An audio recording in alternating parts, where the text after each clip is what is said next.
Hello, friends. This is Spencer Love, your host of Over the Top Rope on the Win Column Sports Network.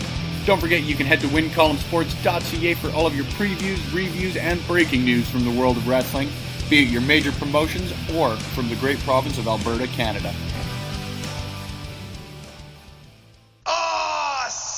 This is your main man RJ from the Ringside Rant, heard only on the Visionaries Wrestling Network.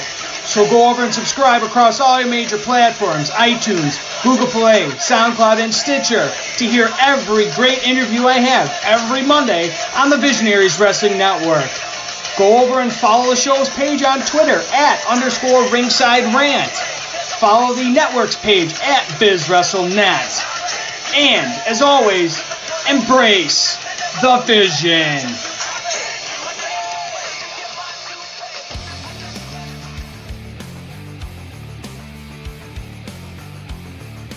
If you like podcasts and you are listening on Backbreaker Media, then you should listen to me, Chris Parrish, and myself, Manoyan, and the Sounds of Struggle, because we are literally the most entertaining duo you'll ever come across in Western Canadian wrestling, baby. We talk about things like wrestling and other sports we like.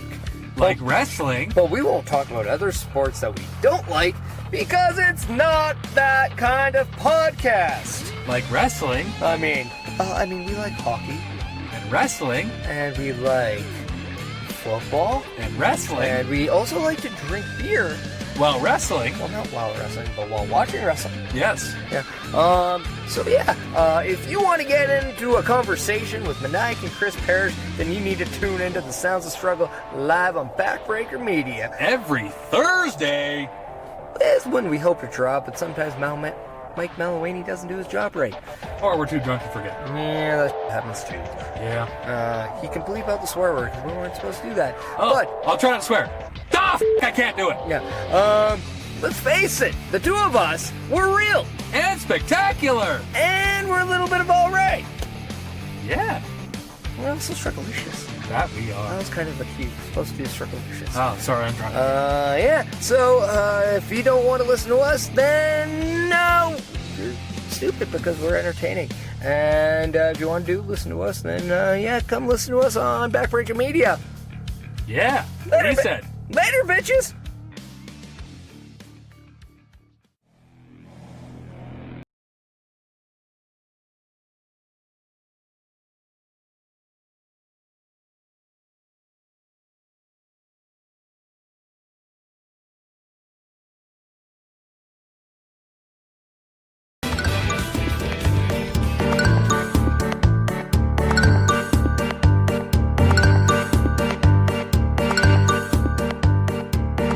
Gentlemen, welcome to Total Nonstop Anarchy, where this week we are breaking down the Eruption that is WWA Eruption, and I am joined this week by two of my best friends going to all these wrestling shows with. The man you hear on every single, or most Quick Calls episodes, the Wrestling Mind, Brian Hamilton. How you doing, my friend? Oh, I am doing great, my friend. All right, and he says it's his first time on a podcast, but I'm pretty sure he's done one before. But he says he's a virgin, so gotta treat him with kid gloves. The big guy, Delmar. How you doing, buddy? Good, man. How about yourself, Andre? Always loving doing this, and that's good. So this week we are talking the third WWE pay-per-view, The Eruption, and it was an eruption of, I don't know what to say on this one.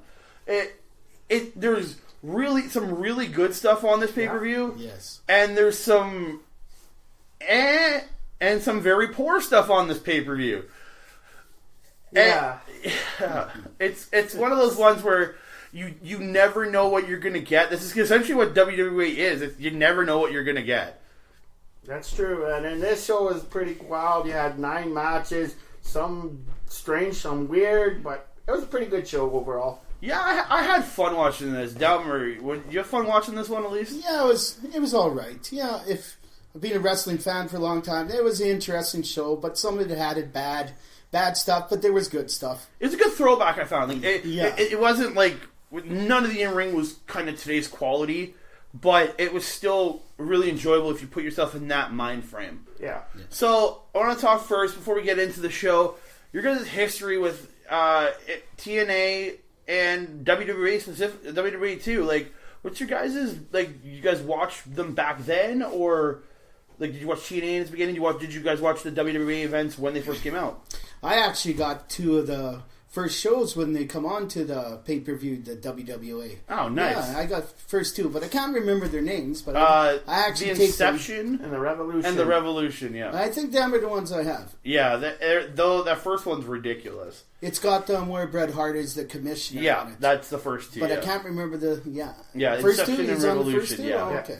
So you saw some of this back in the day. When the first, right the night it was happening, yeah. These ones for me, I didn't watch probably till 2000, like the late 2000s. Like when I first, mid to late 2000s when I was getting into TNA, I heard about WWA and I was like, oh, I'm gonna watch this stuff. Brian, I'm guessing since Delmar saw it back in the OG days, you probably saw it too. Well, we both watched it pretty much at the same time, same place. We liked them, and then we got into the TNA when they came out, and these shows actually make TNA what it was. Which A lot of the guys you see on these shows eventually end up in TNA. Yeah. So we're gonna get into the pay-per-view proper, and it starts out with this is the WWE Eruption from the Laver Arena in Melbourne, Australia. Disco actually brings this up. And he says, "Isn't Rod Laver a basketball player?" And he goes, "No, I think it was a rugby player, tennis player." He calls him like a basketball player or something, and he's like, "No, he's a tennis player." And it's like, so I guess if you're a really good tennis player, you get a name something named after you in Australia, which is pretty cool, I guess. Yeah. You ever really hear about tennis players getting arenas named after them? No. Yeah. Well, I guess this one is a little different because it's a multi-purpose arena. I was reading. It's like it does rugby, it does everything. It has really? You could do multiple sports in it. It's not like it's a hockey arena where trying to set up tennis is a little different. Like it's a multi-purpose arena, like kind of like the Melbourne arena from the Super Show that recently happened. Like that was a multi-purpose arena too, just in a lot bigger venue. A lot bigger, yeah. Yeah, but so we go in and it's. Jeremy Borash is back on commentary, as he's been in the last few shows. Yeah. And he's got a new partner on commentary. And this time, it's the man who's been running ridiculous for the last 2 episodes of WWA, the Disco Inferno. Yeah. Oh my god. Disco's so funny on commentary. My god.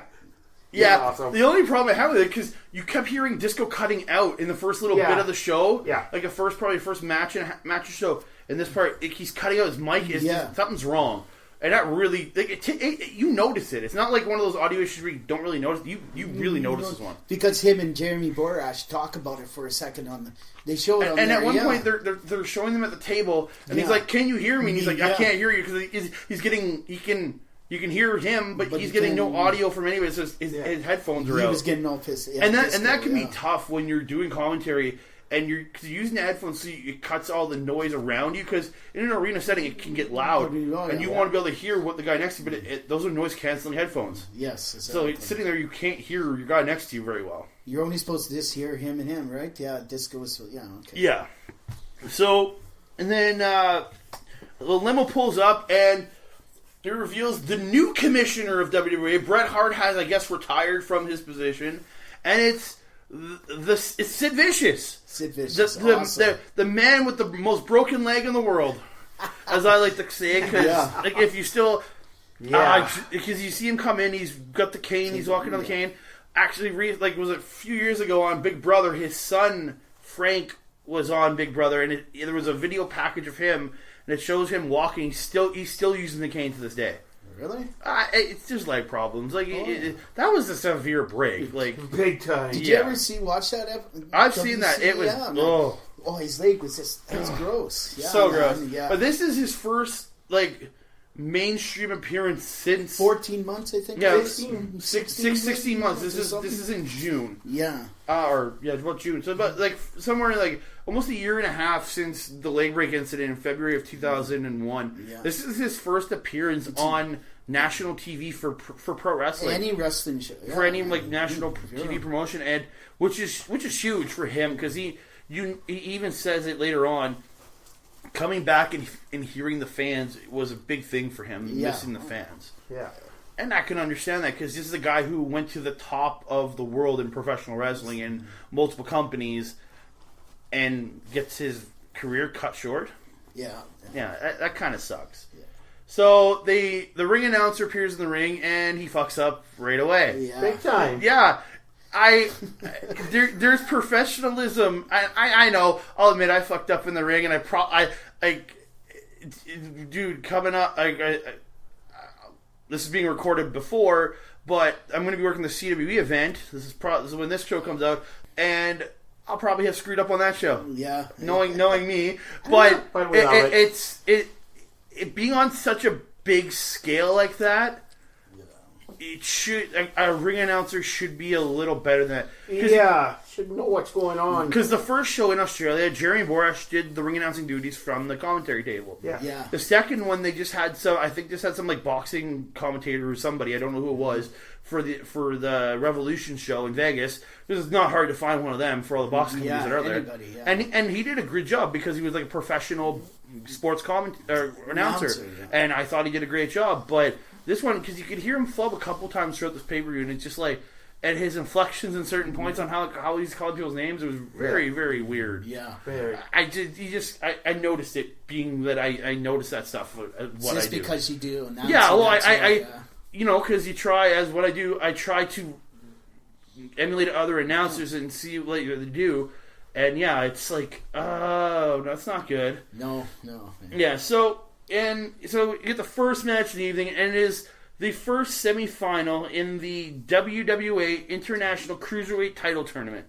And it is AJ Styles versus Simon Dean. Nope, he's still known as Nova at this point. And this is actually kind of a rematch from they were the last two in the six-way at Revolution. So it's kind of a rematch between the two. And man, I enjoyed the heck out of this match. Awesome wrestling. Yeah, so the audio for the announcers is still effing up throughout a little bit, yeah. Yeah, so this is...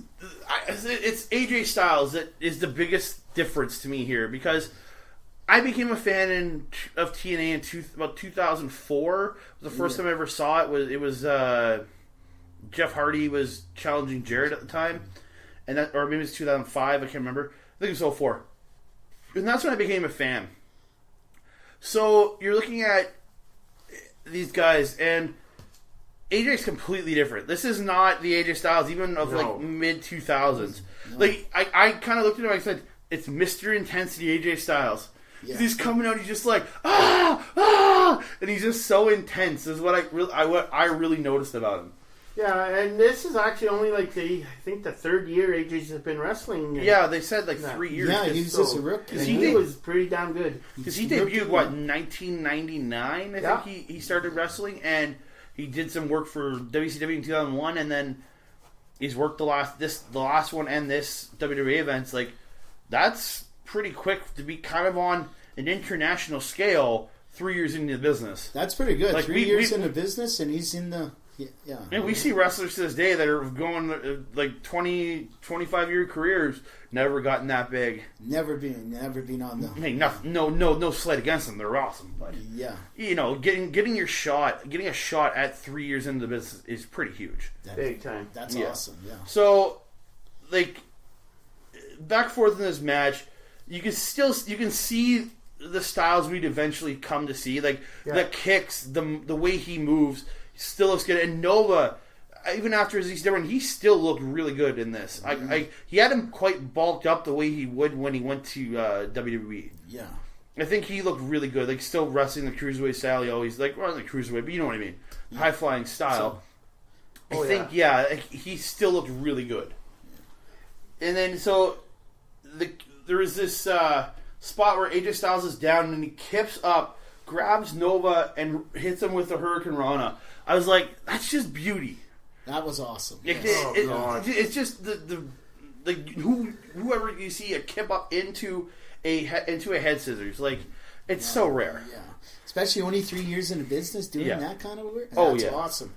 But there's just one point I was watching it, and then I just hear random voices while watching this thing. I swear to God, you could hear the production truck voices coming through because I heard somebody go, "James, hit that." I swear I heard that. Really? I Maybe didn't hear maybe it's production guys around the ring or something due to the miking. Yeah. But I heard voices, people like, "James, hit that," or something like that. Really? I never heard that. Oh, I did, and it was like, what the heck is that? Maybe it was just because I'm trying to take notes. I'm really, really watching this thing, and Concentrating, yeah. that's why I think I heard it, because I'm trying to listen to commentary while watching every single move, and you hear just random voices. It's like, what the heck? I thought it was very weird. Yeah. Yeah, AJ's kicks, like he's like got some great kicks. Great kicks. For Yeah. sure. Like I said, 3 years in the business, the guy got a pretty good match, yeah. But it has to be probably one of my favorite moves in the match, where AJ goes for another Hurricane Rana, but Nova stops and picks him up for a powerbomb. But then he goes and he like flips AJ off his shoulders, but he goes backwards and then brings him down into an X Factor. Yeah, that awesome. was unbelievable to see. Such a beauty of a move, like, and you can only do it like with the smaller guys too. Yeah. Like, I'd love to see Braun try to do it to Roman and just have Roman fall on his head, but Yeah. Oh boy. but just beauty of a move. Beauty, yeah. Awesome. Yeah. And so, and then Nova hits this, like, he just runs up, just perfect executed enziguri. Just beauty. Yeah.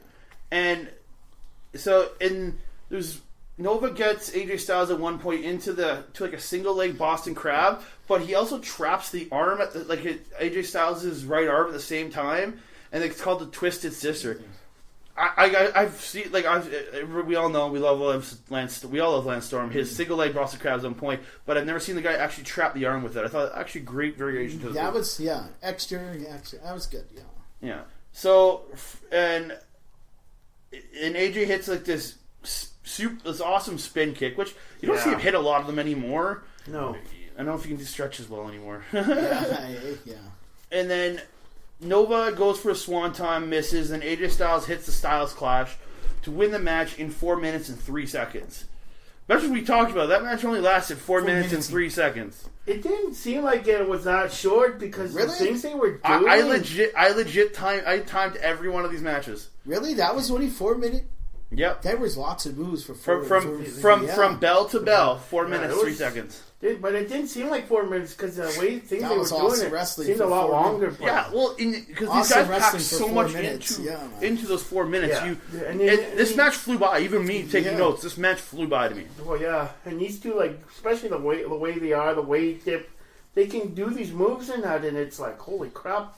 And have a great match in under 5 minutes, and that's exactly what we got, which was awesome. That's why And it doesn't feel like a match that was under 5 minutes. No. And you're like you're satisfied by it. When you have two good workers, you can take a short match and really be satisfied. And it's by it. like 5 the minutes. crowd I was kind of going. for 5 minutes. Yeah. Yeah, definitely. Yeah. So then the camera goes backstage. Steiner arrives with Medeja, and they're walking in, and then the Starrettes start to dance. Yeah. I'm guessing you just love that. The star the girl. The it girls reminded that me dancing. of the Nitro Girls. Yeah, from Nitro Girls WWA. right there. That's what they Right are. away when I seen them come out, I'm like, the Nitro Girl. Oh, yeah, but it's the I new think version. Yeah. I think of all three pay-per-views, these were the best Starrettes of them all so far, because they were Starrettes in the last two. The first ones were all right. The second ones, there was only 3, and it was kind of like, okay. This one, I was like, I really like these ones. I like these ones the best. Yeah. Yeah. So then Sid Vicious makes his way out, and literally Boris goes, "This is one of the worst." He had one of the worst injuries ever in professional wrestling. I don't think so. There was one much worse, as we know. I don't think it's one of the most brutal looking ones, but it ain't the most worst in wrestling ring. I've been a fan for long. That was It's pretty pretty brutal, but I think brutal, Owen was a little brutal. Owen, That's what yeah. I'm saying. Like, it's not the most brutal one in professional wrestling. But Sid, That was gross. Top- Like it top snapping 3. his leg sideways. Ah, I've been watching for like top 3. Sid Vicious an easy top. it's top 3 worst. Yeah, easy. it's just because you could just see the look of pain on his face when he breaks his leg. It's like, oh. Now he's walking. And this is only 14 months later. He's walking. That's pretty huge for snapping your leg in half. Yeah. Like, it's just snapping your leg in half. That's ripping 500 days. That's ripping how many tendons and muscles and breaking like multiple bones. Yeah. That's gross. That's bad. Ugh. Yeah. So he makes his way out, says he appreciates the cheers. Thanks Andrew McManus, the owner of WWA, for making him part of the show, making him the new commissioner. And he says there's been problems with Steiner, and Steiner, there's problems with Steiner in WWA. Like, he was running roughshod at the last show. And he says he's here to enforce the rules on Scott Steiner. And I guess the match hadn't been made yet, which is kind of weird. But he officially makes the match Scott Steiner versus Nathan Jones for the title. Like the way he spoke, it sounded like it hadn't been made official. Yeah, and he made it official right then and there. I'm not sure if it was advertised or not, but it sounded like maybe it wasn't, which is kind of weird trying to sell a pay-per-view on without a main event. But then you got to remember, though, the title was Jeff Jarrett had a title 6 days before this match. The title changed hands, so maybe that's why things got all. And that's the thing. This is a live event product, and this just happens to be the one that they're filming, right? And yeah, so Scott, Nathan Jones only won this title from Jarrett 6 days before, around the start of the tour. Like, he only won it around the start of the tour. Yeah. Oh, I didn't know that. Yeah, and so I think because there might have been a conflict because Jarrett, as we know, didn't appear on this show. So maybe there was a conflict with him being able to make the dates for this show. So they decided to put the title on to Nathan Jones to get it for tonight. Yeah. So, and then as he's getting ready to leave, he actually takes a shot at Disco. Says Disco's hard to control too. And I was just like, and then you're Disco on commentary going, "Whoa, why is he taking shots at me? What did I do?" Yeah. I was like, "That's great." Yeah, that was awesome. Yeah. Playing off working together for years. I loved it. Yeah, I loved it. So from here we go to their second match of the evening, and it is semifinal number 2 for the WWE Intercontinental Cruiserweight title. And it's Chucky Chaos. It was clarified that his last name's Chaos. Yeah. Versus Jerry Lynn. Who the fuck is Chucky Chaos? He was Australian wrestler or something. Yeah, like blue hair. And, like the most random person. Like somebody must have been scheduled for the show and then dropped out, and they booked Chucky Chaos because I had no idea who this guy was. I've never heard of him or seen him. Has he ever? They said he was an Australian heavyweight and cruiserweight champion. That's it. But okay, we're in Australia. What company? Like, what the hell? Yeah, we want to do research. We want to know. Yeah. But you can't even find. I tried to look this guy up. Nothing. Really? Nothing. The only link is to the event page for WWE. That's the only thing I can find is his name on the event page. That is it. Wow. They're like, crazy. Yeah. He was a fill-in. I guess this was the high. I guess this must have been the high point of his career. Yeah, no doubt, Dave. So Chucky starts and actually gets the advantage to begin this match, which is quite surprising. Yeah. And he does this crazy spin kick and just it looks like shit. Like, this guy did not look good. No. Like, I'll say this, he did not look good. And then, so he ends up, he's on the outside of the rope. He gets thrown on the outside of the ropes, and he hops himself up to the top, and he pulls a gunner spot. Or the Gunnar spot. But he hooks Jerry Lynn with both his feet as he goes backwards, and he throws, like, it was an intentional Gunnar spot, and he throws Jerry Lynn out of the ring with his feet, which is really weird, pulling the Gunnar spot. It's like saying Gunnar spot. And then he hits like a twisting senton flip to the floor, like a springboard twist, which that was probably his best looking move of the night. Good. That was really good. So he throws Jerry back in, but as he's coming in, Jerry hits him with like the leg drop in the ropes, pulls him in, cradle pile driver, and it's over. This match went a total of 1 minute and 12 seconds from bell to bell. From when Chucky attacked Jerry at the start of the match to the end of it was 1 minute and 12 seconds. That long? It didn't even look that long. No. 30 seconds maybe? Yeah, this thing was so fast and over. Yeah. Because I had to watch this match twice because I kept missing things just so I could take notes on it. It's just crazy. There was barely anything to take notes on. Maybe a couple moves that Chucky did and a cradle pile driver from Lynn. Yeah. The cradle pile driver, yeah. That was it. That was it. It's like, wow. Yeah. Well, good luck to you, Chucky, wherever you are. That was your 10 minutes of fame. Not even a minute and about 4 minutes of fame, including his entrance. Okay. You can't even call 5 that minutes. 15 minutes of fame. Yeah, 4 minutes of fame for this guy. Yeah. So we go to this goes to backstage again, and we get our first taste of midgets. Oh, Sorry, little people. Little people. And yesterday, but literally, we're gonna say this. They called them midgets on the show, so we're gonna be calling them midgets throughout this next little bit.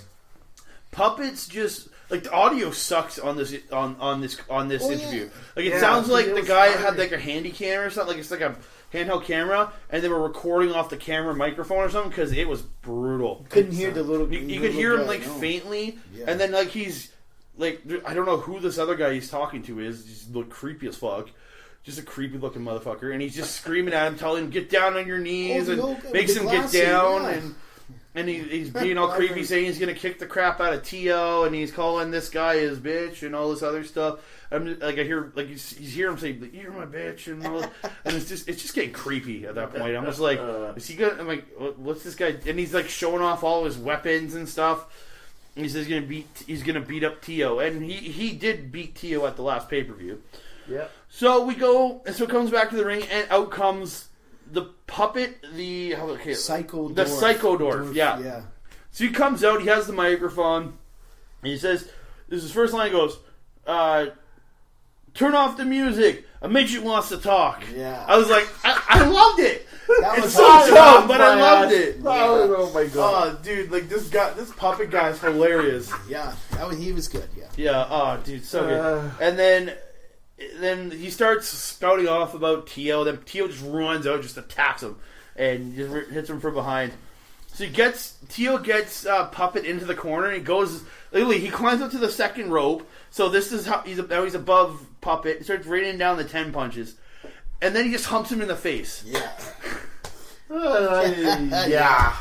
Like this, midget wrestling is ridiculous. I'm sorry to say this midget wrestling is ridiculous. Yeah. Okay, and then he so after he humped him in the face, Puppet kind of fell into a sitting position against the bottom turnbuckle, and then Tio runs to the other side, then runs back, hops up, grabs top rope, then comes down and headbutts Puppet in the nuts. That was an awesome move. And then Boris says, headbutts him in his midget groin. And I love how he called it his midget groin. Not even his groin. I'm like, you have to say midget groin? What the hell, man?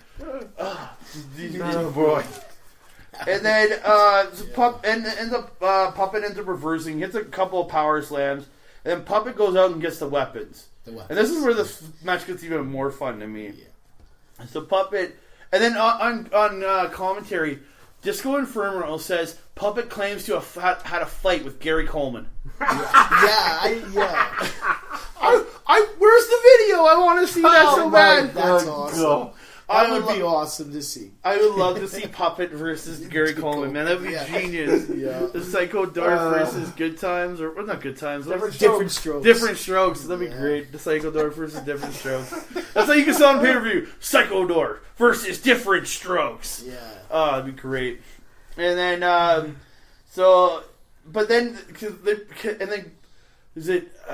Borash brings up Puppet's website, bloodymidget.com, where you can pay $1 to lick a midget. Yeah. Well, he says you can pay $1 and you can lick a midget, and then Disco's confused, like, what, does the midget lick you, or do you lick the midget? And like, I think Boris implies that you have to lick the midget. It's like, that's awesome. Yeah. Oh, lick a midget for $1. That's great. Who would pay for that? Brian, would you pay to lick $1 to lick a midget? Why not, man? It'd be a lifetime thing. Brian, would you pay $1 to lick a midget? Or Delmar, would you pay $1 to lick a midget? Sorry. Sure, why not? That'd be great. Depending on the midget, maybe. Yeah, maybe. I don't know if I want to lick Puppet, but he didn't look very clean. Just to look a midget, yeah. $1. Great. So he sets up 2 chairs and puts another chair on top of it. Then he ends up, that's Puppet that does this, and then he ends up slamming Tio onto it. So Puppet takes up Tio on his shoulders, for a Samoan drop or something, and then Tio ended up actually reversing out, and he hits a neck breaker. So as Puppet gets back up, Tio goes and does like a springboard off the second rope and flips over him for a sunset flip, but something got messed up and they rolled weird. Yeah. It was messed up, but They missed. they got tiny little arms. They probably get messed up all the time. It was a mess up. Then Puppet gets the advantage again, and then he ends up slamming Tio down. Then he goes up and hits what's called the midget bomb. Or, as we like to call it, the Vader bomb. Yeah. He hits the Vader bomb onto Tio, and he only gets a 2 count for that. And then Tio gets the advantage, hits a neckbreaker and a senton, still only gets the 2.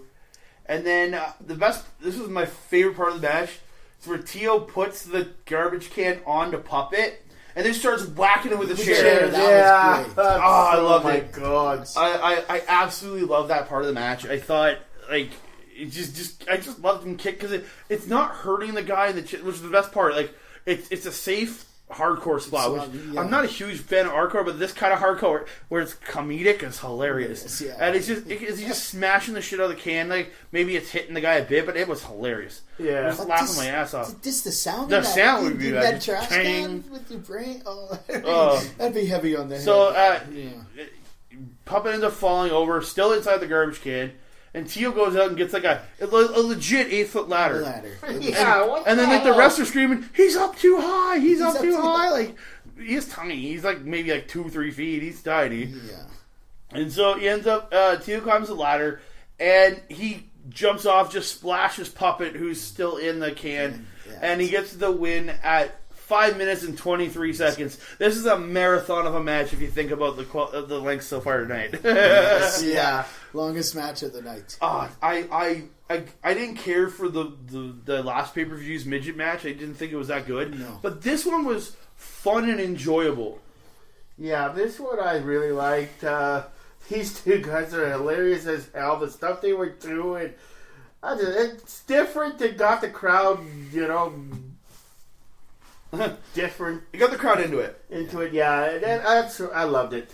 My best part of the match is when that Tio got second rung of the ladder, then jumped right down the guy. That was the best part of that match. You like. I've never seen a midget on the ladder that high. It was great. That's gotta hurt too. Landing, even though and for the guy inside the can too, because but the little guy landed on a can and didn't even budge really. Did it? It pushed it a bit. That was about it. So maybe Puppet was okay inside, and then just go after the pinfall goes. But he was inside the garbage can. Is that pin legal? His shoulders were on the mat. Yeah, exactly. It's kind of true. Yeah.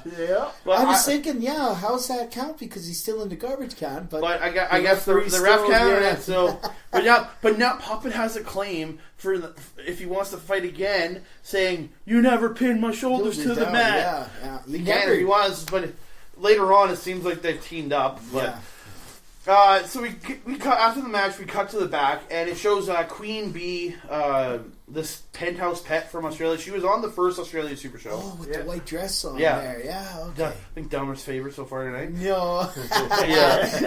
And you got, and then it shows Medeja in her, or she's walking, and then Tio just runs up. Looks like a little Scott Steiner. He's got the glasses on. He's wearing Scott Steiner's headdress. Yeah. And he goes, You're my booty daddy. And he goes, he's just kissing his. He's like, biceps. He's like, I won my match. After you win your match, I'm going to show you who the real big booty daddy is. And he's like kissing his. And she's like, where'd you get that? And she grabs the chainmail off his head and he runs off. I thought it was funny. That was awesome. I love that part. But that must have unless they pre-taped that, Tio had to run to the back for that.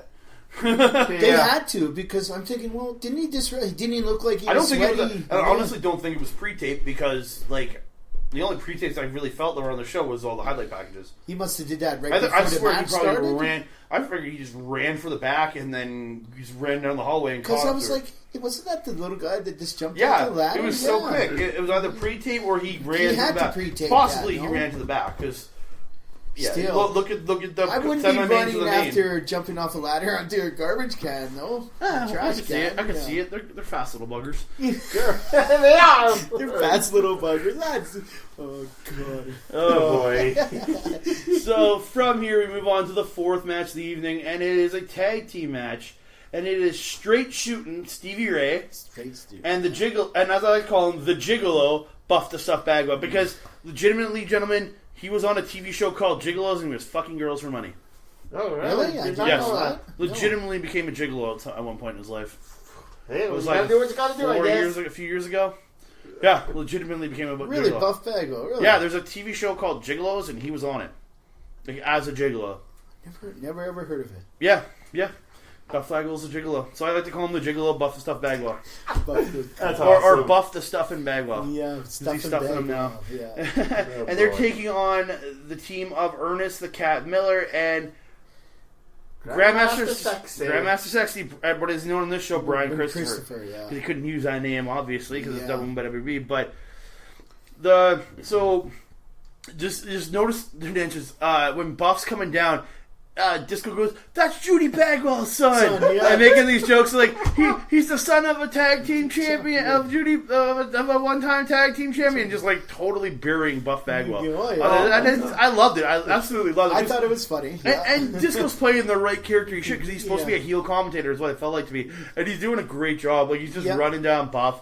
And then actually when Brian Christopher comes in, he's like, "That's Jerry Lawler's son. He must be so proud of his son." And as history knows, Jerry and Brian had a bad relationship, so like that's Disco taking a shot. So he must be proud of his son. It must be him taking a shot at him. It had to have been. Oh yeah. Yeah. Total shot. I absolutely love. I love Disco on commentary. He's the best awesome. part of that commentary of the He's show. funny, And so the match starts out, and before the match, Brian Christopher he's on the way to the ring and does this move. He does like a dance move, but it's called the bowler. Yeah. And then Jerry Borash goes, "He got a strike," and he's like, "How do you know he got a strike? Looked like a gutter ball to me," is what Disco says. Yeah. Oh, I loved it. I got it. Oh yeah. It's Okay. like, I think it looks like it looked like a gutter ball. I thought it was hilarious. Yes. A gutter ball. And then Disco throughout this match is calling Brian Christopher a spaz and saying that dancing that kind of dancing doesn't belong in professional wrestling. I'm like, dude, you dance disco, definitely doesn't belong in professional wrestling. I'm just like, oh, you're an idiot. And the one thing about Buff Bagwell in this match, though, I thought he seemed kind of slow. He came out like he didn't have his cardio on point. Like he seemed really slow, and all his moves, his strikes seemed slow, his kicks seemed slow. Everything, like him just trying to whip a guy, seemed slow. Just like slow motion, yeah. He didn't seem to be on his game for it. No, he really didn't. Like maybe it's the layoff since the last WWA event. I don't know, but you can notice it about Bagwell that he hasn't been wrestling a lot. Yeah. At this point. Grandmaster says he actually gets this really good looking bulldog out of the corner. I was impressed. Like, just good looking bulldog. Like he's like Brian Christopher. This guy's on point in this match for sure. That's my noisy neighbors, Delmar. Oh, okay. I think Brian Christopher looked really on point in this match. Remember he's coming off of a pretty good WWE run in the late '90s and early 2000s. So, he's still in pretty good shape, right? Coming into this. So, you got... And then, Cat gets tagged in. They hit, like, a double shoulder block to Buff Bagwell. Looked pretty good. And then you got Ernest, like, he does his, like, dancing where he's punching the guy. Then he hits him in the stomach. Then Ernest just drops down the splits. And does, like, the Gold Dust uppercut thing. Yeah. Like, Gold Dust drops his back. He does the splits. And, like, but it's... not an uppercut. It's his hands like in a chop motion, and he like upward finger fingers to the throat kind of chop. Is what I noticed. Remember, the Cat's like a karate guy, right? Yeah, so that's why. And then Buff gets back into the match, and he hits like a swinging neck breaker on the Cat, and then Disco goes, "Hey, he's using my patented swinging neck breaker." Yeah.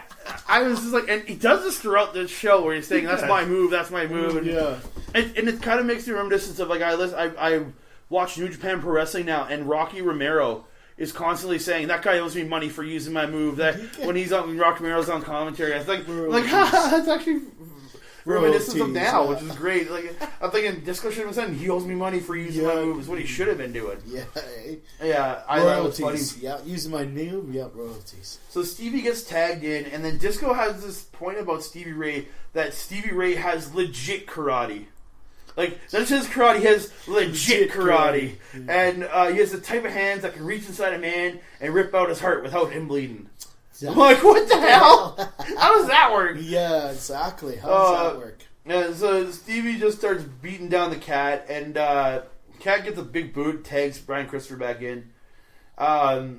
He hits a DDT on Stevie, then his Buff comes in and just whacks him with a beautiful super kick. Yeah. Like Brian Christopher is easily the best worker in this match. Oh yeah. Like, so good. And then Cat and Stevie get tagged back, both get tagged back in, and he does another split uppercut to him, and that's the one where I notice he's doing like a karate chop to the throat. Yeah, okay. Yeah. And then Buff comes in, attacks Cat, and then there's no tag, and then Buff's just back in this match, and Buff goes for like a sunset flip, but like way overshoots him, and he's like starts reaching back to grab Cat, and so the Cat just like takes a couple steps backwards, dances a bit, and then just karate chops him in the throat. I'm like, Jesus Christ, this is like, I thought you guys were professionals. Like what Cat should have done was no-sold the sunset flip and then just turned around and chopped him. But he backed up like he was being grabbed and did the whole, I'm losing my balance, and then chops him in the throat. I'm like, if a guy misses a move, just no-sell it, turn around and chop him. Don't just pretend like he missed the move. Don't sell it. It was an obvious move. Too much selling there, yeah.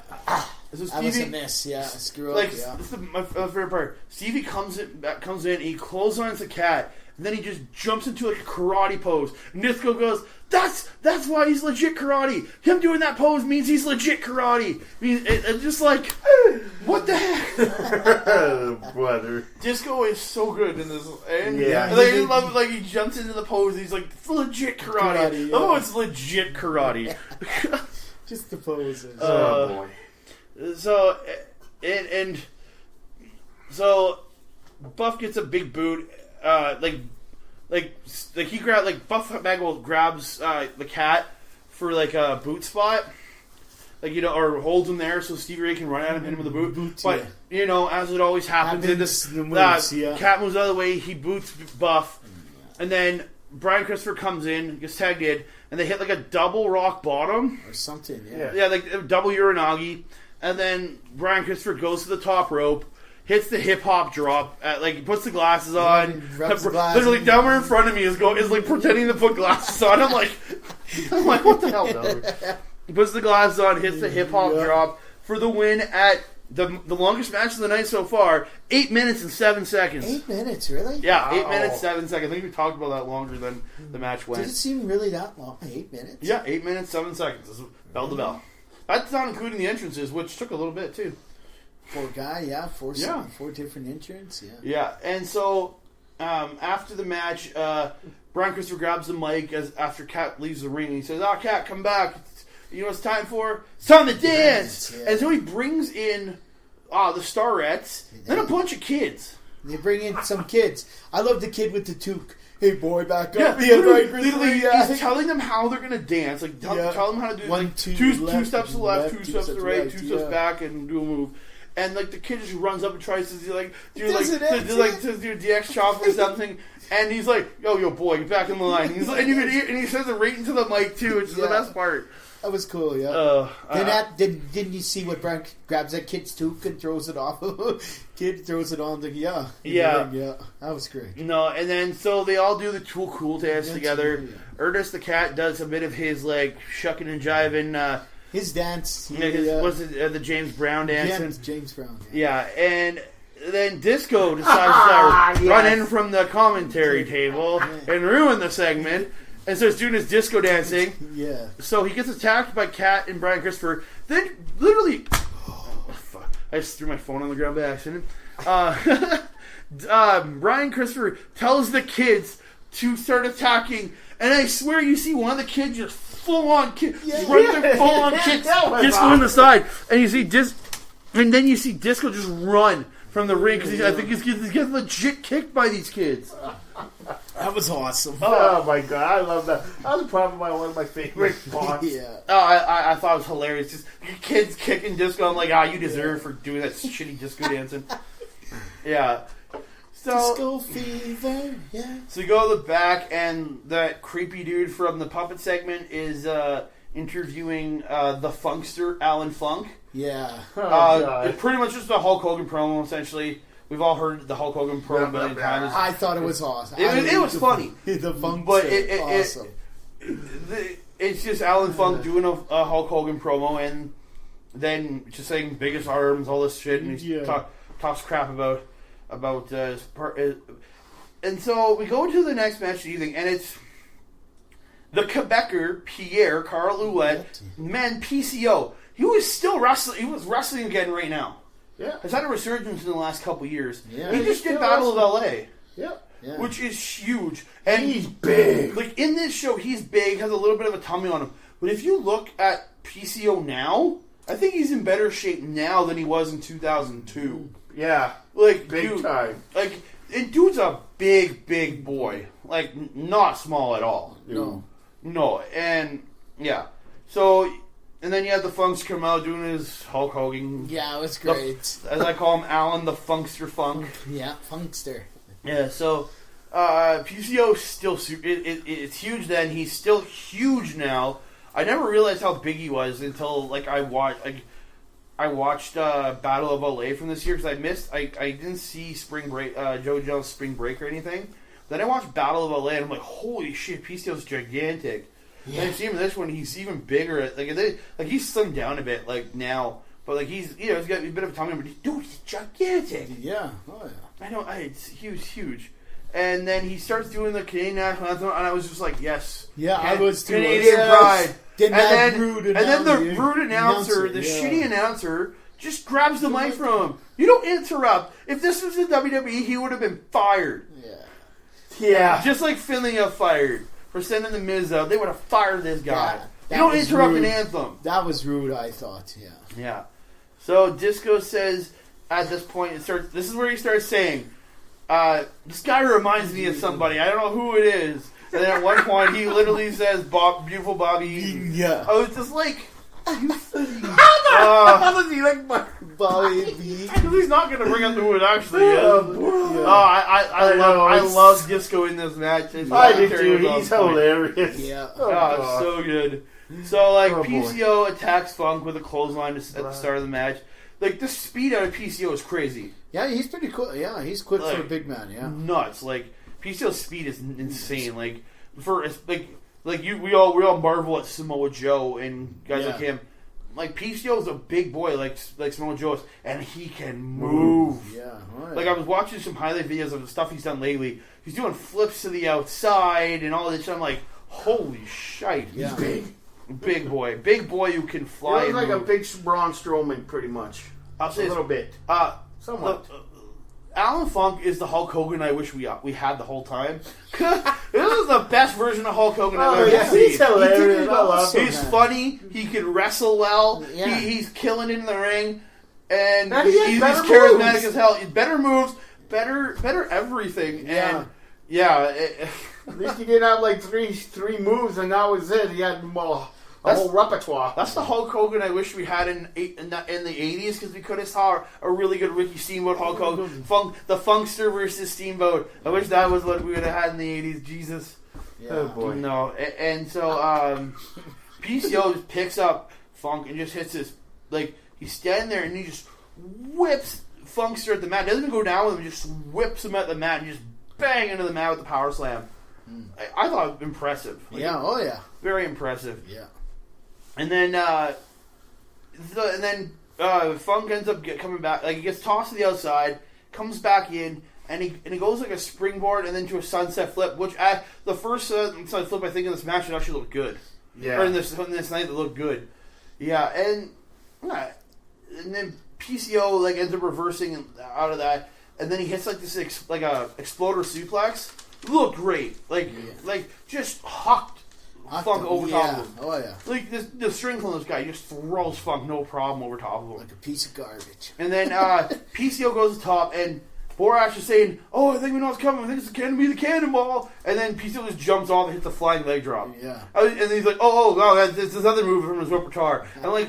I'm like, that's where you can't be anticipating moves, especially when it's the guy's big move. Yeah. Don't say he's going to hit it. Say, oh, he's heading up to the top rope, and like sell that he's climbing. Don't sell the move before it happens, because if he doesn't do that move, you look dumb. Yeah. And Boris kind of looked dumb on that one, because he was calling for the cannonball, but then just leg drop. A leg drop instead. Yeah. Yeah.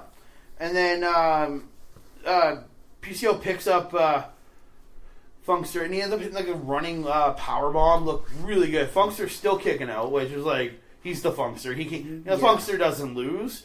The Funkster doesn't put anybody over, just like the OG, right? And then PCO after the powerbomb goes up the top, and this is where he actually hits the cannonball, which, if to newer fans, it's the Swanton Bomb or the Swanton Bomb if you're looking at Sean O'Hare. But yeah, it's the Swanton Bomb, and yeah, like, impressive for a big man like he is. Awesome, yeah. Like, just a fly like that is huge. I don't think the other big man I've ever seen come off the top like that was Big Show on an episode of like SmackDown in 2002, where he hit like a senton. Yeah. But yeah, like a big man like that flying like that, and the innovator of that move. I didn't know PCO did that move up until like a year or two ago when I first saw the show, or when I first saw PCO wrestle again, and I'm like, how long has he been doing that? And then I found out he innovated the move back in the day. I'm like, so Jeff Hardy stole it from PCO. Because I was on a recent podcast giving Sean O'Hare shit from stealing it from Jeff Hardy. No. I guess Jeff Hardy stole it from PCO. I apologize to Sean O'Hare. As a Quebecer, then he come that pirate guy, John Pierre the Feet. Remember when he come the pirate in the WWF? Yeah. And that's, I think, why it's called the Cannonball. That's Cannonball. That's why it was called the Cannonball. Yeah. So Funk ends up funking up. Then he hits like a twirling, like a slam where he twirls him around, slams him down on PCO. Then they go like into a back and forth chop spot where PCO's just like, repeated super fast chops. I'm like, oh, I was cringing. Yeah. I was literally legit cringing. I was like, oh my god, that guy must be in so much pain right now. He was like, dude's huge. He's just chopping the crap out of you. Oh my god, that would suck. Like, seriously, that would suck. Yeah. So from there, then Funk's back up, hits a big boot, but hits the move that Hulk Hogan should have been doing his entire career, and it would have saved his back, a pile driver. Yeah. Yes. Well, come on. Like, Hulk Hogan leaping in the air and coming down his tailboat every night, that effed him up. Had he been doing pile drivers every night, he'd probably still be wrestling to this day. Yeah. I really wish it was. Like I said, I wish this was the Hulk, the actual Hulk we got back in the day. And Funk gets the win at 6 minutes and 17 seconds after the pile driver. Really? Yeah, 6 minutes, 17 seconds. He's surprised by all the times in this match. The time, really? But this is 2002 pro wrestling. Matches didn't go that long back then. 10 minutes maybe at the most, not even. No, there's only a couple matches that go over 10 minutes on this show. Yeah. It's only 3 matches that go over 10 minutes in this show. Yeah. That's crazy. Yeah. So then we get a highlight package of Nathan Jones, which is just like, I think, stuff they recorded from so far on the tour when he won the title and everything. Then Scott Steiner comes out with Madeja. And then he talks about fucking chicks and making them come. Yeah. That's like the first couple minutes of his speech. Just talking about chicks, talking about fucking them and making them come. Yeah. That's simple as that. And then... What a promo. Yeah. But that's Scott Steiner's MO in general. That's what he's always done. His daddy done. He's talking about fucking chicks and making them come. Yeah. Big daddy booty. Like he's like, you can hear it. He's ripping off lines, saying, taking him to the top of the mountain and all this stuff. Like, he's ripping off Flair lines. Oh yeah. We all know he is. And at one point, he kind of just stops, walks around, like, looks all clueless because he's in the middle of this promo and just kind of stops. Pretty sure he forgot what he was going to say. What do you call that? A brain fart, baby? Yeah, brain fart. There you go. Yeah. Another brain fart right in the middle of this promo. I'm just like, you dumb piece of shit. Yeah. Keep your shit straight. And then he says, so the Australians aren't real men. Yep. Starts putting off the Yeah, head and out. then he says he will beat Nathan Jones fast. Then he'll go in the crowd and beat, and he like looks at one hand, and I'm gonna go in the crowd and then beat your ass. And he points at some random fan. You see the and the kid's like his friends are. It's literally like a 16-year-old kid. It looks like, and he's trying to run. His friend's like holding him. I was like, what the hell? Yeah. And, Nathan Jones comes out. He says, several thousand people want to see me kick your ass. I don't think there were several thousand people in this arena. I'm saying maybe 1,000. Yeah. Like, dude, come on. And then Scott Steiner says, we don't have to wait till the main event. And so Nathan Jones comes down. They're about to fight. Then out comes Sid Vicious. And he stops it and says, you're going to wait till the main event. Steiner says, last time I seen you, I broke your leg and your spirit. Yeah. Which is like, he was involved in the match, but he didn't break his leg. No. Like, but that's been what Scott Steiner's been doing ever since that match. Yeah. He's been claiming that he broke Sid's leg, which is part of that match. And then Sid, so he says this is out of hand. So Sid announces himself as the special guest enforcer for the main event, which was like, makes sense because your main feud is between Scott Steiner and Sid Vicious at this point. Because Nathan Jones just happens to be the guy in that match. Yeah. Then we get it cuts to a cruiserweight highlight package, which is pretty much just everything from the prior pay-per-view. Yeah. It shows like Christopher Daniels, Shark Boy, a few other guys that were on the prior pay-per-view. And then we go to match number 6 of the night, and it is the finals for the WWA International Cruiserweight title match. And it's, as I call it, Mr. Intensity, AJ Styles. He's coming down just like, and he's flexing just, and I'm just laughing. I'm like, my God, dude, chill out. He's like just Mr. Intensity.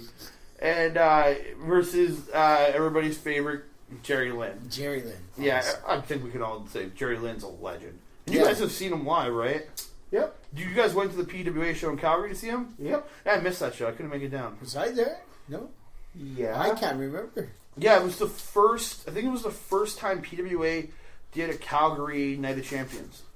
Man, we met so many wrestlers, I can't remember him. Yeah. Yeah, but Brian remembers. Plus wrestlers since 07. But like that was the first PWA Night of Champions. You guys got to meet Jerry Lynn there, and I was so pissed. I had to work. I couldn't make it down. I was so mad at myself for missing Jerry Lynn. Awesome. Because dude's a legend, like awesome legit legend. And then Disco says, AJ Styles said he was weighed in at 215 pounds in his last match, and now he's weighed in at 214 pounds. He's lost a pound. That's a huge drastic change on a guy. And he's trying to sell like AJ's like all fatigued from losing 1 pound and all this. I'm like, I wish I could lose 1 pound in less than an hour. Yeah, like geez, I could really use that. That'd be awesome. Yeah, it really would. Yeah. So ref calls for the bell like 3 times. 3 times before they actually ring it. Really? I never noticed that. Yeah, that's something that should happen at an RCW event when I'm not paying attention, sitting at a bell table and not hitting a bell, because trust me, that's happened multiple times, and I'm sitting at the table, and I keep forgetting to ring the bell, and they're like, do it. But like on an event like this, there shouldn't be that kind of miscommunication. No, it should be big, yeah. Okay. Yeah. I never noticed that, no. So, like, there's like this sequence right off the start, like, Jerry Lynn grabs AJ in a headlock, like takes him over with the headlock. Then AJ grabs the head scissors, like grabs him like with his legs, like to break the hold. Jerry Lynn kips up, goes for a drop kick. AJ blocks it, blocks the drop kick. He goes for the headlock takeover. Lynn does the leg scissors thing to break the hold. AJ kips up, goes for the drop kick, and Jerry Lynn blocks it. I'm like, that was a perfectly executed sequence. Yes. It was so quick. Yeah, it was right on the money. Like and these two, like, I swear they've wrestled before. They must have worked together before, because they looked pretty good together in this match. Well, yeah, AJ 3 years, and Jerry Lynn how long? And that was an excellent movement. They did those moves all like that. That was excellent. Like, they must have been going over this match for a while or something. Yeah. They look really, really good. And then AJ, like as I said before, his athleticism, like everything he does, the way he moves, his athleticism is crazy. Like the way he can move, the way he can do everything, it's nuts. Lynn hits like a snapmare takeover, which I was like, I haven't seen a snapmare in so long. Yeah. It's not a movie you see much anymore. He grabs him from over the shoulder and snaps him down. Yeah. You don't see that a lot. No, it's a move that I kind of weaned away into wrestling. That's like an old school move, that snapmare kind of. It really is. And then you get Jerry Lynn goes for an arm drag. AJ does some weird move, then he goes for an arm drag, but Lynn just kind of falls backwards and just puts him into an arm bar. I really like that spot. Yeah, yeah, that was cool. There was good spots in there. Yeah.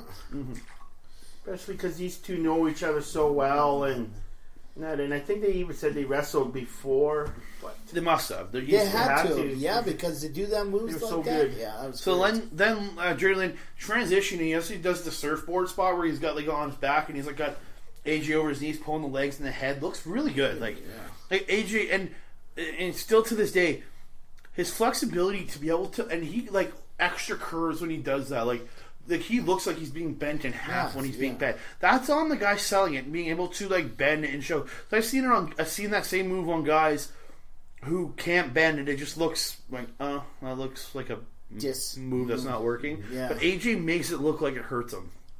And even back then, 3 years in the business, he knew how to do that, which is good, really good for a worker at that early in his career. That's what I'm saying. 3 years. Look at the move. Lynn actually gets AJ Styles up. Like, looks like he's going for the vertebreaker, as it's known now, the Din's Fire from Cody Rhodes. But he grabs the legs and just like holds him there. I'm like, I like that. Like it was like a upside down backpack, like it was holding him kind of and like stretching him out. I was like, that's an impressive move. Like you don't like. I'm like, I don't think I've ever seen that move elsewhere. No. Yeah, not at least in that. And then Lynn hits like a German to AJ Styles, but like Styles just does a backflip and lands on his feet. Like looks really good, and then just jumps up, hits a Rana on Lynn, and then he goes, and then Lynn just picks him up and spins him. Was it like a tilt-a-whirl backbreaker? Just like right after the Rana, AJ runs at him. After Jay just spins him, bang, backbreaker. It looked really good. Yeah. Really good. And then, so they come back, fight a bit, and then AJ Styles goes into the springboard backflip and catches the DDT. Like, Lynn falls with it, but he picks him back up and then hits that inverted DDT. Borash goes, that's the Styles Bomb! But as we all know what it's called now, the Styling DDT. Yeah. And it's looked good, except for like the Jerry Lynn stumble, but that's again a guy just bending backwards. A guy can stumble from that, and other guys have done it, and then hitting the DDT looked really good. Yeah. And it's like you see a lot of his early moveset is still being used today, and because it's an effective moveset. Yeah, and then AJ does like awesome like karate kicks, then just bam, like Lynn ducks a kick, and then he turns around, and then AJ just super kicks him in the face and gets a 2 count, and it was like super kick looked great. Yeah, perfect spot. Yeah, that was great. As you can tell, I'm a huge AJ Styles mark. Yeah. Like AJ clotheslines Lynn, and Lynn rolled to the apron, got up. He like clotheslines on the apron, then AJ goes and just does that. The move he loves to do, that front flip over like where he jumps over the top and front flips and then lands on the guy. Like, looks so perfect. Like where Lynn was on the outside, AJ ran and leapt over the top rope and just does this flip to the outside. That's awesome. The dude's ability was beautiful, and that move's only gotten better looking as he's gotten older. Yeah. I remember that. Yeah, the flip over the top. Yeah. And then, AJ gets him back in the ring, and they fight a bit more, and then Lynn gets like him into the cradle pile driver, gets him up, tries to go to the cradle pile driver. Then they just go into this probably like 10 to 12 different pins where they just kept rolling pins. Yeah. I was like, that's really impressive. And then my favorite pin they do is when a guy flips over and lands on the other guy's body, and you see the long guy put his arms around the other guy, and then they both just rise up. Yeah. Where they're both like kind of like matrixing backwards but rising up together. I love that. Like, that's a lot of work just to do that. Do that the right way, yeah. And I've seen guys try to do it, and they go like start to get up, and then they just fall. I've seen it on locals stuff. It's funny when you see a guy guys that can't do it try to do it together, and they fail it, or they go to do it and they can't rise, and then so they have to like kick out real fast because the guy can't get his shoulder, can't rise up to get his shoulder. It's hilarious. Yeah. And then Lynn ends up actually hitting this really looking brutal German suplex. You guys where like AJ looked like he landed on his like neck and shoulder. It looked kind brutal. Then he almost lost Styles. He pulled him back in and like pins him for 2. Kind of screwed up. But it looked good. It seemed AJ slip up or something. AJ seemed fine in it, so it didn't look like it hurt him or anything. And Lynn gets AJ up onto his shoulders, power bombs him, gets a 2 count. Lynn hits the cradle pile driver, and this is where I thought I assumed it was over. over because Yeah. nobody kicks out of the cradle pile driver. AJ kicks out at 2. Yeah. And then AJ they get kind of over by the ropes, and Lynn goes for a DDT. AJ just holds on the ropes and blocks the DDT.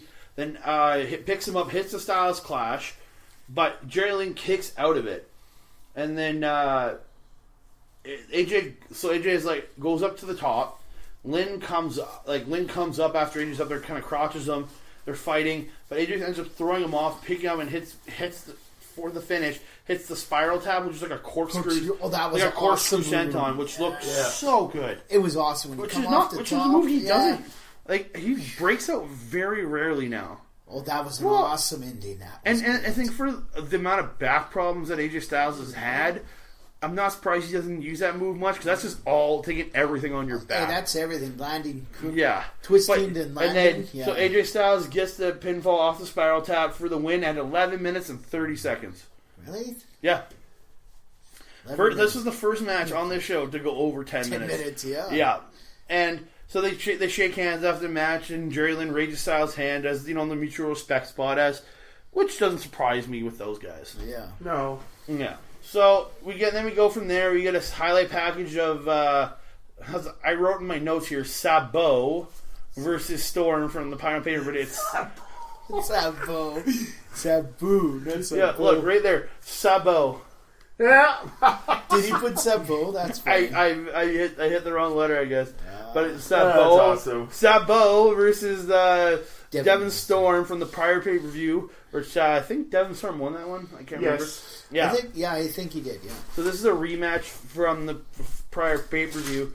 And I guess gotta say this before we go to this.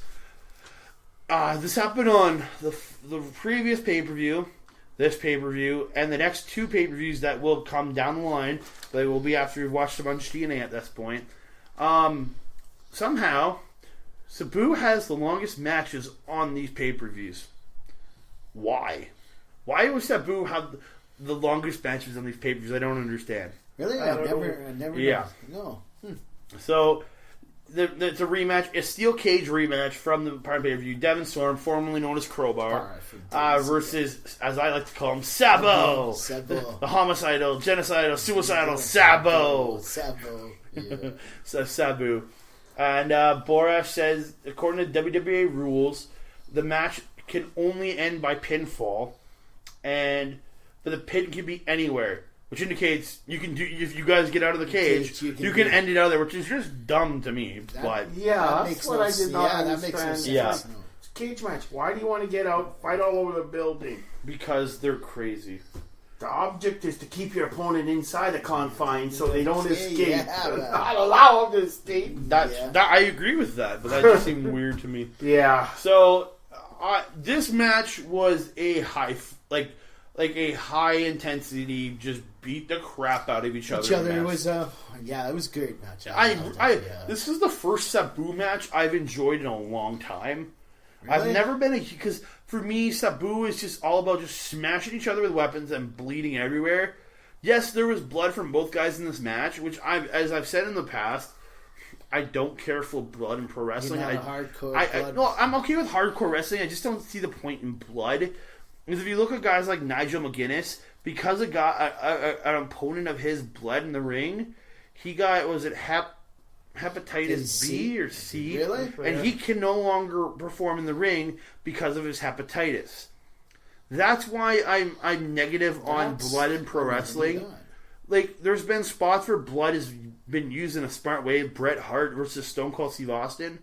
Like, without that blood, that wouldn't have been as impressive of a look. That's a proper way to use blood in pro wrestling. Did this match really need the blood? No. But if they I didn't really even notice the blood on either guy. No. Even though the only reason I noticed Sabu bleeding is because they told me, and I was like, oh, he is bleeding. but it had neither of them blood in this entire match. I still think it would have been a phenomenal match. Oh yeah, I loved it. Oh yeah, they were so awesome. That's just my take on blood. Like some people like the blood to accentuate the action, but like Brian's just like, I'm all about the blood. Beat me in the blood. I'm a hardcore diehard, but sometimes I do agree it is a little too much. I'm not saying this that the blood was unnecessary. Like the blood worked. It wasn't. It's a steel cage though, right? Yeah. You got to remember steel cage. It's got to be a little. And bit it wasn't blood. an excessive amount of blood either, which Sabu has been known to do. Like I think it was the last pay per view actually. Brian drops his notes after I drop mine. Like the last pay per view when Sabu got cut open. He bled like a stuffed pig. Yeah. This one seemed like a much safer cut, and he bled a bit, but and I'm like, okay. Yeah. This blood didn't bother me. So when the blood gets too much is when it bothered me. This one was like, okay, it's not bad, which is all right. So like, actually, the Sabu bleed spot was where he got like thrown into the cage. And then he was kind of like facing the cage, and then Storm just runs up and drop kicks him from behind into the cage. You see the cage, it bends out. It just bends out like a good foot and a half. I'm like, oh my god, it's gonna break. Yeah. I swore that thing was gonna break. Yeah. That was like, a good spot. I love that. Because I've been at an indie show where guys were being thrown into a cage, and you guys have been there. I don't think if you were there because you quit going by this point, but at RCW where they had the blue cage.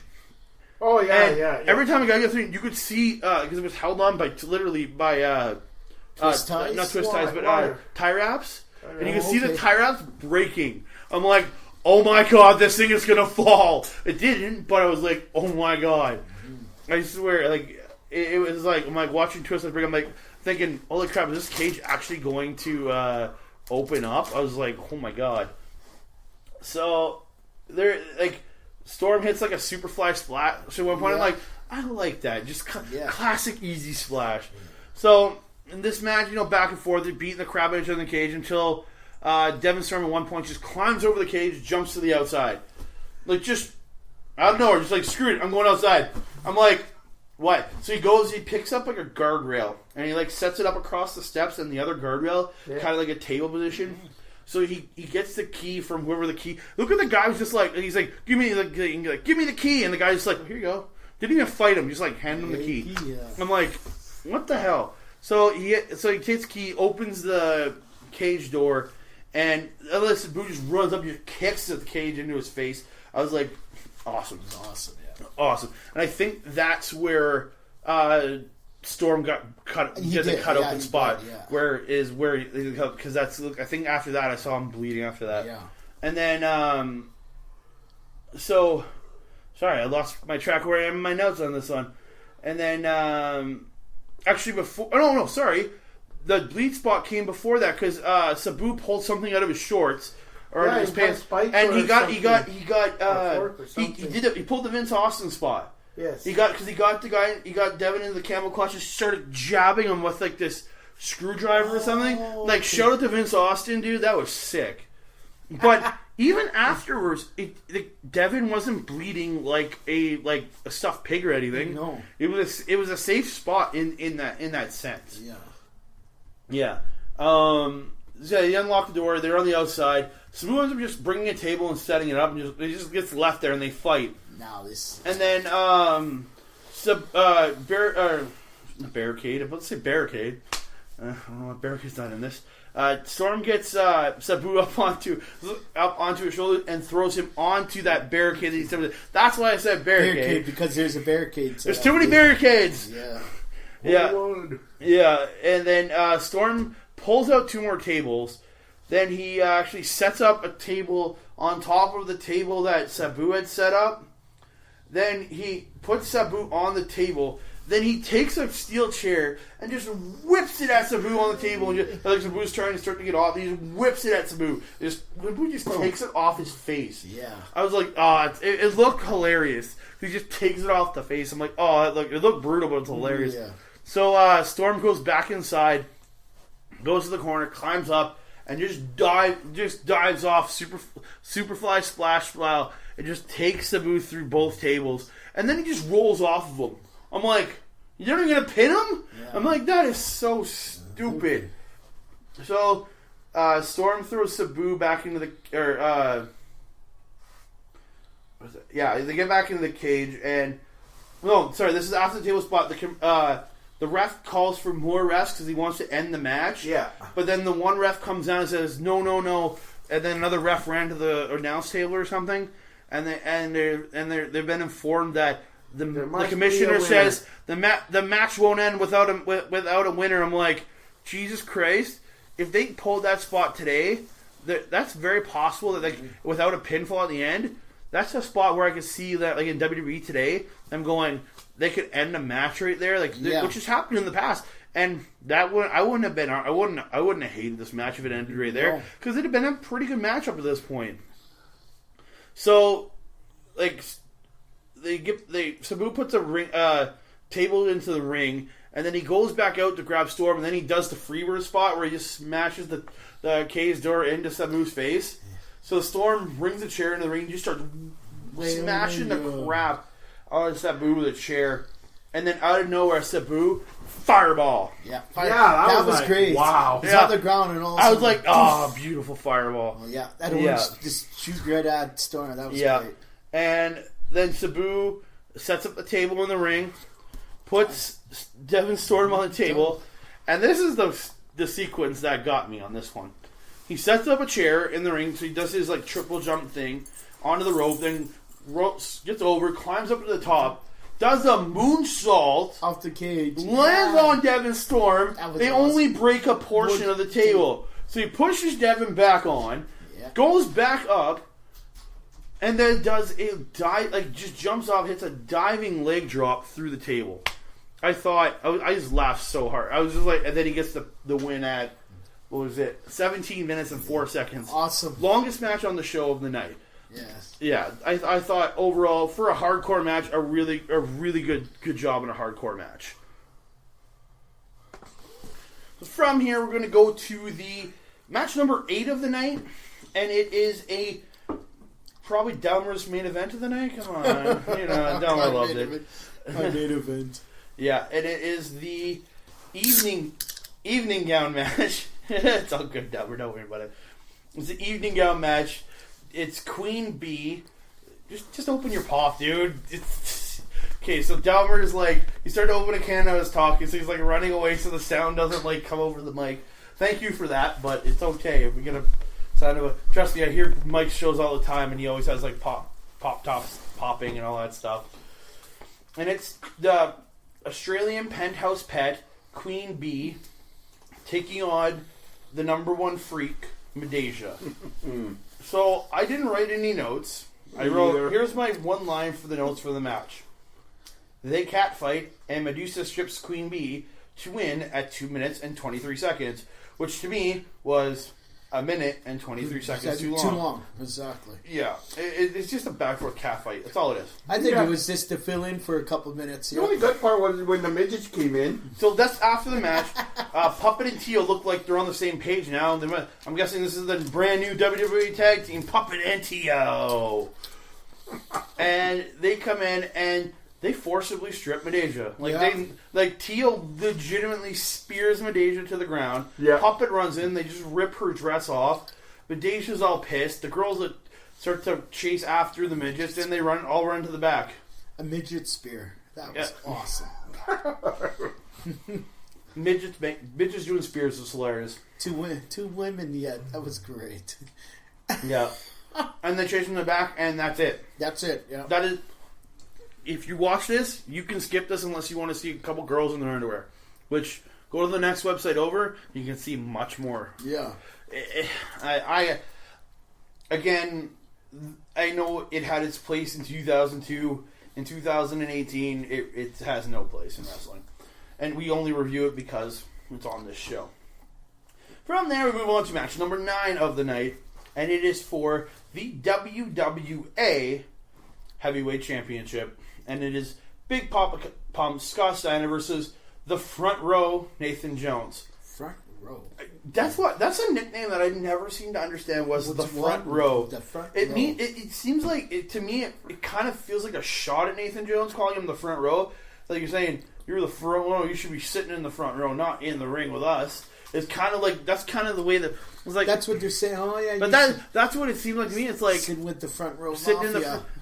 He comes with us. But I'm saying like you should be sitting in the front row instead of being in the ring. But I'm like I don't get what the front row means.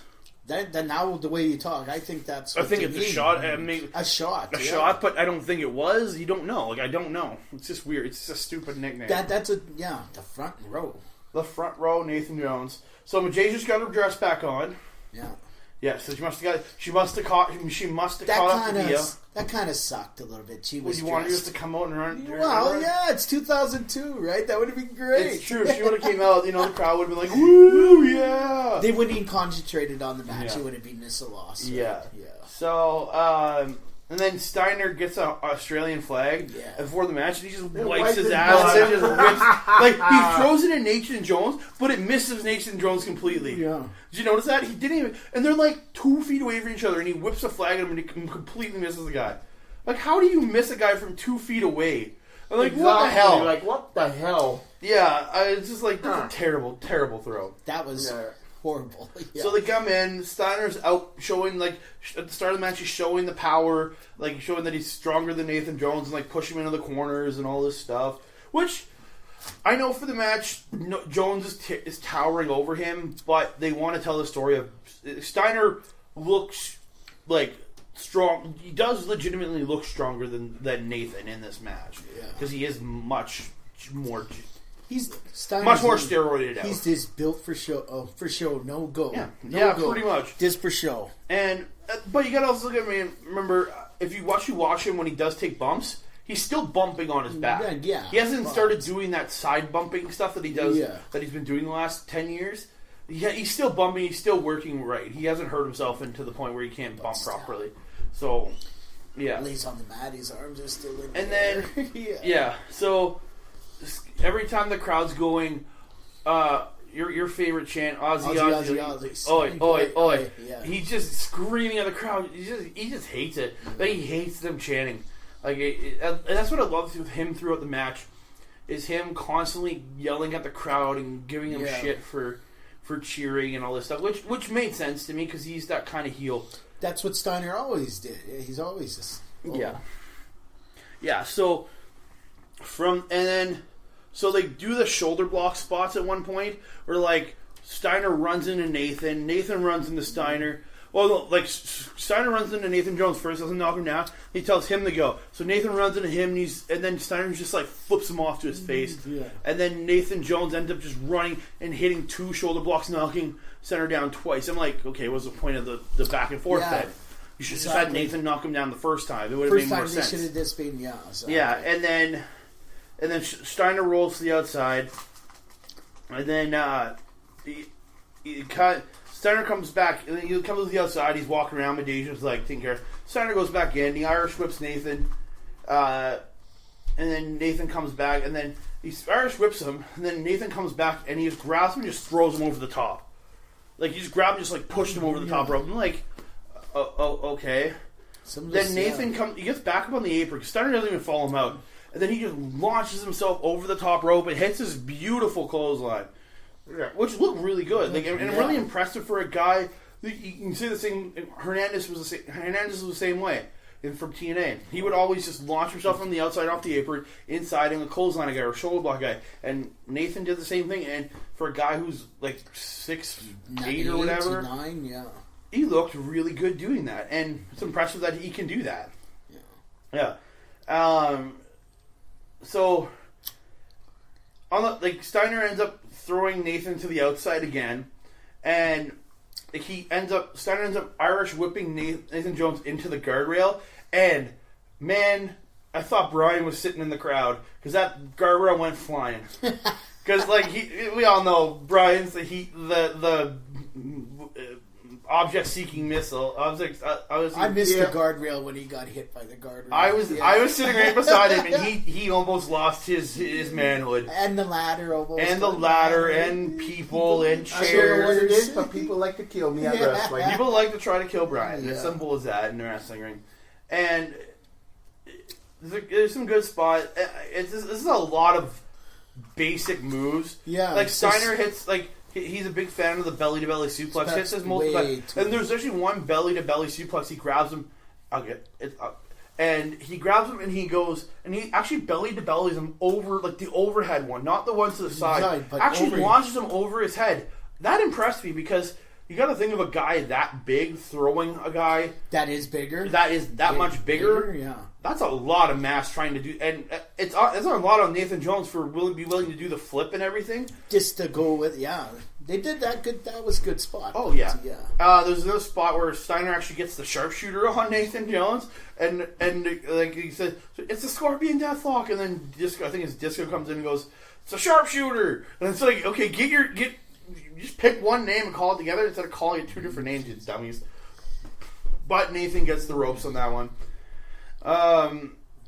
So towards the end, let's pretty much get to the end of the match because it's more just back and forth, big powers. There is like a bear hug spot that just looks so dumb to me. Yeah, because it's Steiner bear hugging Nathan Jones, and being that Nathan Jones is so much bigger than him. Like, I find that the bear hug spot works with a guy like Big Show, bear hugging a guy the size of Finn Balor, say. Yeah. That looks good because he's got him up in the air and he's whipping him around. But this one, it looks like Steiner's just like, it looks like they're standing there and he's just hugging him. That's all it is. Yeah. Taking a break. Yeah, it was rest. It was probably rest stop number 6 of the match, but I don't know. So it's Nathan goes up to the top rope towards the end of the match, and he jumps off to clothesline Steiner, but he slips and kind of falls forward, and he barely grazes Scott Steiner. Scott Steiner takes the bump, big time. Yeah, you got to remember, this is the man that will bump for ghosts, though. Yeah, because remember, the steel step spot where guy was holding him and he just went smacking himself into the apron and smacking himself on the stairs. This is the man that will bump for a ghost. So yeah, I'm not surprised he took the full brunt of that. I don't know. I'm just and then so Nathan goes for the choke slam, but Medeja runs in and jumps on his back, and then he ends up whipping her off. Yeah. And then as the ref's tending to Medeja and getting her out of the ring, Scott Steiner corks him with the belt for the first time. Yeah. And he doesn't even get the pin off of that, right? And then Steiner goes for the pin. He goes for the pin using the ropes too, but Sid comes in to stop the ref from calling for the pin. They're counting the pin because he doesn't want him to cheat, right? For obvious reasons. And then Steiner, Steiner goes to the second rope and jumps off, but then Nathan Jones catches him for the chokeslam and chokeslams him, and he goes to pin him, and he gets the 2, and then Medeja just attacks the ref and just starts rolling with the ref. Yeah, and then Sid just comes in the ring and just pulls her in ready to set up and hit Medeja with a power with the power bomb, and then but so another ref just runs out and stops him because you can't power bomb a woman, you can't power bomb a woman, which I understand why you don't want to put that on TV. I got that. And then so at that point where they're all trying to the other ref is trying to get the guys out of the ring, Steiner corks Nathan Jones with the title again, then puts him in the worst Steiner recliner I've ever seen. But it's not just a crossface, he actually has it on his throat if you look at it. And they do the chokeout spot where they raise Jones's hand 3 times and he passes out. So you leave Jones looking still somewhat strong, the fact that he never got pinned or tapped out. But you have Steiner looking strong by choking the guy out, right? Yeah. So, and your new WWA champion at 14 minutes and 45 seconds. Ooh, I didn't. Scott Steiner. I called that match before it even happened. I knew he was going to win. But so you can see Sid on the outside. He's all pissed. Yeah. And then Steiner is screaming, "Get in the ring, Sid! Get in here!" Because he wants him to raise his hand. So Sid comes in. He raises his hand. Then he says he hopes he would do it the next time to him or something. Then Steiner ends up leaving. Then he comes back for some reason. Just comes back, and then he gets into a yelling match with Sid. And he says if you something about if you want to stop using that fake injury and come in the ring, I'll break I'll break everything about you, and then Sid gets on the thing. It's like, well, if I can get healed up and come back in, I'll break your leg or something. And that's kind of how. And then that was the end of the show. The show just went to the end credit, and that was it. Yeah, which was weird. Yeah, but so you end off this show with Scott Steiner as your heavyweight champion. And I'll say this because we're not going to be going to the next WWE pay-per-view for a long while, because we're heading to the NWA weekly pay-per-views after this. Scott Steiner isn't the champion come the next show. No. Literally, after this tour, the title is vacated. Yeah. I couldn't figure out, because I looked at the next show, it's like, why are these two fighting for a vacant title? It's Lex Luger versus Sting for the title in the next show. Oh, that's right. Yeah. Yeah, okay. So Scott Steiner's never even going to defend this belt. And so I'm just like, but that's that show, the WWA pay-per-view number 4, will be coming, I think, when we get to the December area of TNA, which won't be for a good long while for you, ladies and gentlemen, so don't worry about seeing that until I let you know when you got to watch that. But that's the end of the WWE The Eruption pay-per-view, and I guess that was an eruption of some good and some bad. Yeah. Interesting. I liked it. Lots of good spots. I liked it. Yeah, it was a good show. Yeah, you had, I know for sure, you had AJ Styles versus Nova, which was a really good quick match. You had AJ Styles versus Jerry Lynn, which was a really good match. You had Sabu and Devon Storm, which, going into this, I was kind of dreading watching it. Yeah. And I quite enjoyed, because they did it properly. Yeah. So you had some good matches. Then you had the midgets. One of them was Puppet. Don't get mad at me. But the midgets was awesome. Enjoyable for what it was. I wouldn't say it was good, but it was a fun break in the show. Best part of that night, I'm thinking, it was the midget jumping off the ladder, then Sabu off the cage. Those are my favorite 2 highlights of this night. Brian, what are your favorite points from the night, buddy? Yeah. Well, I loved the AJ Jerry Lynn match for me. Those two, they know each other so good. I could watch those guys wrestle all the time. And ladies and gentlemen, 2 episodes from now, you're going to get this. I'm going to be talking about these two wrestling each other again for the X Division title. X Division title, yeah. But my head of the night easily is AJ versus Jerry Lynn. It's the best match of the night. Sabu and Devon Storm was really good. I like that one too. That was a surprise for me. And the surprise tonight was the midgets having such a fun match. Comparatively, last time I didn't care for it, and I thought they had a really fun match this time. And it's kind of cool, too. This is before AJ goes to TNA. Yeah, this was about a month. This is right after ECW and WCW all break. This is a month. This show took place about a month or 2 before TNA started. June something or May something? June. They started in June. And remember Jerry Lynn? This happened on the 13th of April. So this is about 2 months before. Around 2 months. Just shy of 2 months before TNA actually started. Jerry Lynn goes to TNA too with AJ. Episode 2. It's AJ Styles and Jerry Lynn are involved with that 4-way for the X Division Championship. Then okay. That's coming up soon. So that's going to be the next episode, but I want to thank you both for coming over and sitting down with me in my asylum.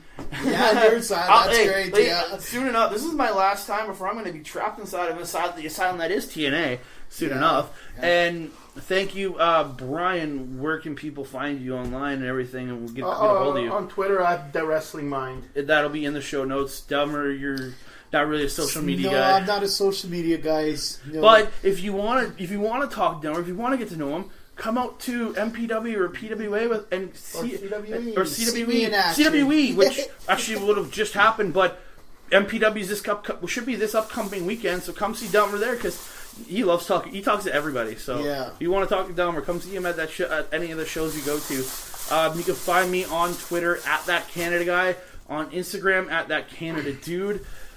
And I also have to plug some stuff for Mike. You can find Backbreaker Media on Facebook, at Backbreaker Media, because we don't need the A because we're Canadian enough.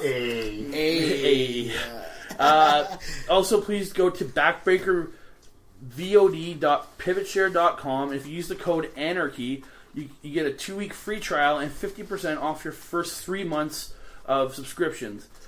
And you got to also remember the first 2 episodes of the WWA, the Inception and Revolution, are available through our VOD service because with the partnership with Power Slam TV. And I'm pretty sure this actually episode will be up pretty soon. But I will be sending out the link to this episode on my Twitter, on my Instagram. Mike will be sharing it through the Facebook page and Twitter, Backbreaker Media, and you'll be able to watch it. I'll send you to the YouTube link so you guys can watch it and then listen to me and the boys. You'll have seen it before we review it. I thank you, Andre. I'm not a podcast virgin anymore. There you go. We broke Delmar's cherry. You broke my cherry, Andre. Thank you. Yeah. And if you guys have any new merch ideas for Backbreaker Media, we appreciate the shout out. If you got any ideas for us, please send it to us. We could always use new ideas for merch. Thank you everybody for joining me on the 4th edition of Total Nonstop Anarchy. And next time we'll be coming back, we will be discussing the first episode of the NWA TNA weekly pay-per-views, and I will be joined by my good buddy Nick Johnstone. So from everybody at Backbreaker Media, thank you, Brian. Thank you, Delmar, for coming on the show with me. And this has been Total Nonstop Anarchy. And please, ladies and gentlemen, watch some Impact Wrestling. Even if you want to watch it now, it's actually a lot better these days. It is. Please check out Impact Wrestling. And so the next episode will be inside. We will be officially inside